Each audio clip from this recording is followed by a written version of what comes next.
ഭൂതത്താൻകെട്ടിൻ്റെ പുതിയ പാലമാണിത്. ഈ പാലത്തിലൂടെയാണ് വാഹനങ്ങൾ കടന്നു പോകുന്നത്. എറണാകുളം ജില്ലയിലെ കോതമംഗലത്ത് നിന്നും 11 കിലോമീറ്റർ ദൂരത്തിലായി കോതമംഗലം ഇടമലയാർ റൂട്ടിലാണ് ഭൂതത്താൻകെട്ട് നമുക്ക് കാണാനാവുന്നത്. പെരിയാർ നദിക്ക് കുറുകെയായി 1967 നിർമ്മാണം പൂർത്തിയാക്കിയ അണക്കെട്ടാണിത്. ഷട്ടറുകൾ തുറന്നിട്ടുണ്ട്.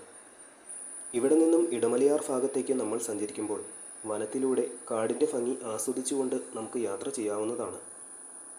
അണക്കെട്ട് കാണാനായി വരുമ്പോൾ കാട്ടിലൂടെ പോയാൽ പെരിയാറിന് കുറുകെയായി വലിയ പാറക്കല്ലുകൾ കൊണ്ടുള്ള ഒരു കെട്ടും കാണാം. ഇത് ഭൂതങ്ങൾ കെട്ടിയതാണെന്ന് കരുതപ്പെടുന്നു. അങ്ങനെയാണ് ഈ അണക്കെട്ടിന് ഭൂതത്താൻകെട്ട് എന്ന പേര് വന്നത്. പേരിൻ്റെ പിന്നിൽ ഇങ്ങനെയുള്ള ഐതിഹ്യ കഥകളുമുണ്ട്. ഭൂതത്താൻകെട്ടിൽ നിന്നും മീൻ പിടിക്കാനായി ദിവസവും ഒരുപാട് ആളുകൾ എത്താറുമുണ്ട്.